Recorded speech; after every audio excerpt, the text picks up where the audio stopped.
नमस्ते जी। 63वीं श्रव्य कणिका वैदिक संपत्ति, लेखक पंडित रघुनंदन लाल जी शर्मा। पुस्तक का संपादन स्वामी जगदीश्वरानंद जी द्वारा किया गया है। पुस्तक प्रकाशित है आध्यात्मिक शोध संस्थान नई दिल्ली द्वारा। हम द्वितीय खंड में विकासवाद पर चर्चा कर रहे थे। आगे शीर्षक आ रहा है तत्व, संस्थान और प्राणी परिवर्तन। विकासवाद की मान्यता है कि चेतन कोष्ठ जिससे चेतन प्राणी बनता है 16 पदार्थों से बना है। इन्हीं चेतन कोष्ठों से समस्त प्राणियों की रचना हुई है। इन सब जीवित प्राणियों में सामान्य बातें 3 हैं। पहली, सब प्राणियों के शरीर एक ही सरल पदार्थ से बने हैं। पशु पक्षियों के शारीरिक तत्वों में कोई अंतर नहीं है। दूसरा, सब प्राणी अपनी क्षीण शक्ति को स्वयं फिर प्राप्त कर लेते हैं, अर्थात प्रतिदिन काम करके फिर ताजे हो जाते हैं। और तीसरा है, यंत्रों की भांति सुधरते सुधरते एक शरीर से अन्य शरीर के हो जाते हैं। सब प्राणियों के 8 संस्थान हैं। पहला, पोषण, बाहर से पदार्थ लेना, पचाना और सारे शरीर में पहुंचाना। दूसरा, श्वासोच्छ्वास, शुद्ध वायु को अंदर लेना और अशुद्ध वायु को बाहर फेंकना। तीसरा, मल विसर्जन, अंदर की गंदगी और अनावश्यक पदार्थों को बाहर निकालना।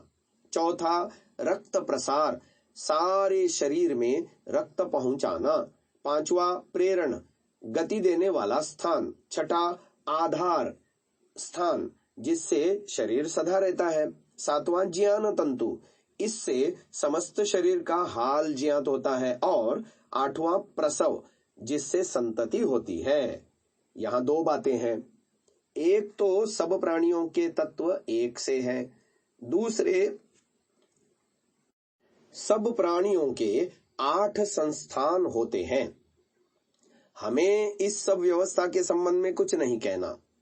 सबके शरीर एक ही प्रकार के तत्वों से बने हैं। यह नवीन विज्ञान की कोई विशेषता नहीं है। पंचरचित यह अधम शरीरा न जाने भारत का कितना पुराना विज्ञान है। रहा दूसरा, वह कोई भी विशेष बात नहीं कि इसमें कोई खोज की बात ही दिखती हो। जो प्राणी जीते हैं, खाते हैं, काम करते हैं और संतति उत्पन्न करते हैं, उनमें तो वे 8 संस्थान होने ही चाहिए। क्या कोई ऐसा भी मूर्ख है जो समझता होगा कि प्राणी अपने शरीर के अंदर जो खाद्य पहुंचाता है वह केवल पेट में रखा रहता है? रक्त तो केवल नाले में पानी की तरह बहता है और बिना प्रसव के संतति उत्पन्न होती है। ये बातें तो सारी दुनिया मानती ही है। हाँ, केवल एक बात इसमें विचारणीय है कि जिस प्रकार धीरे धीरे सुधरते सुधरते यंत्र और के हो जाते हैं, इस प्रकार प्राणी भी और के हो जाते हैं। यंत्र मनुष्य की परिमित बुद्धि से आरंभ होते हैं और अनुभव से वृद्धि को प्राप्त होते हैं। इसलिए आरंभिक और अंतिम यंत्र में अंतर पड़ जाता है। परंतु क्या परमेश्वरी रचना भी मनुष्य की सी परिमित बुद्धि से आरंभ होती है? प्राणियों की रचना तो परमात्मा सुख दुख भोगने के लिए करता है।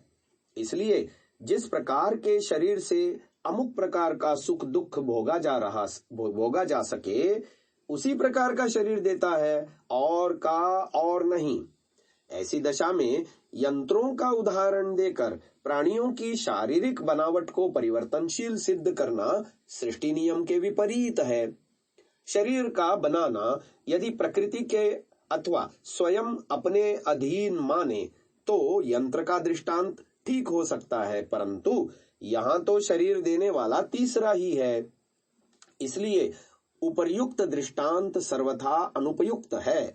ग्रंथकार महोदय स्वयं विकासवाद पृष्ठ 21 पर कहते हैं कि न्यून से न्यून इतना तो हमको मानना ही पड़ता है कि वैज्ञानिकों ने अब तक ऐसी कोई रीति आविष्कृत नहीं की जिससे इन परिवर्तनों को वे परीक्षणों द्वारा सिद्ध कर सके, और न उनको अब तक यह ज्ञात हुआ है कि इस प्रकार के परिवर्तन के नियम क्या हैं।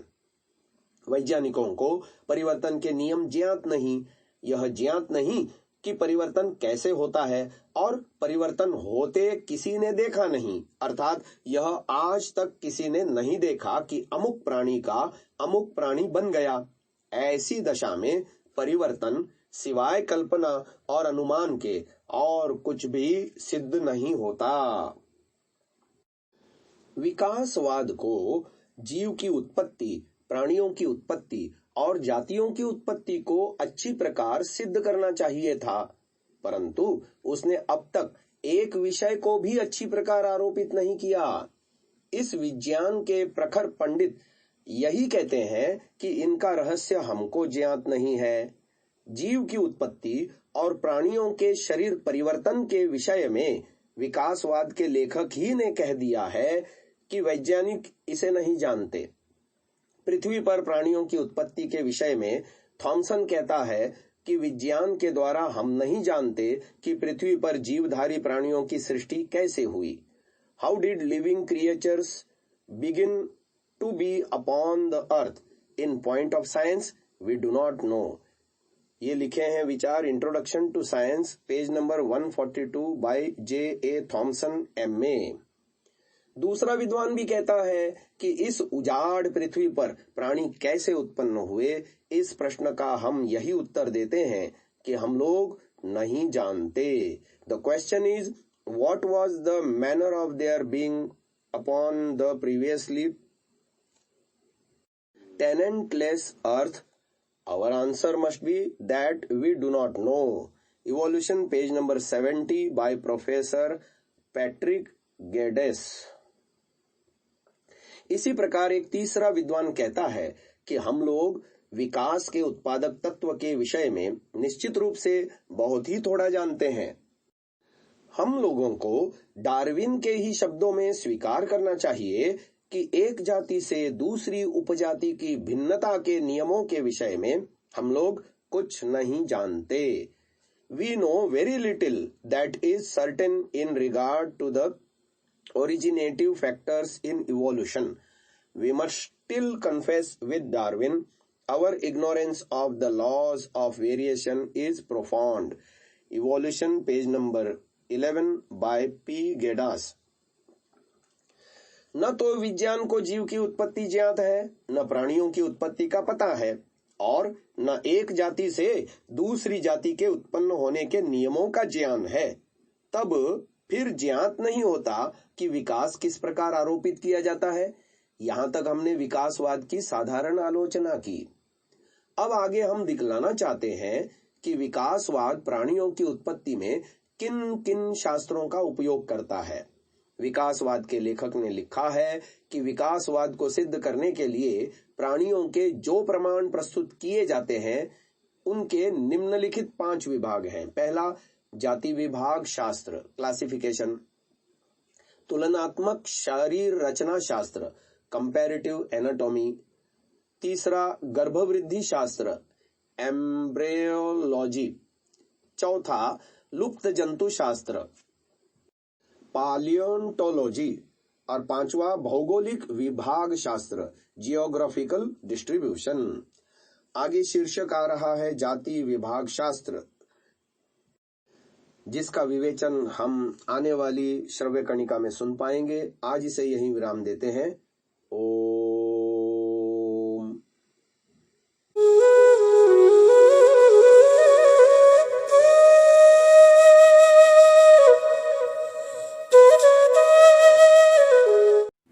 डाउनलोड सांसा ऐप, आरवीरदल ऐप।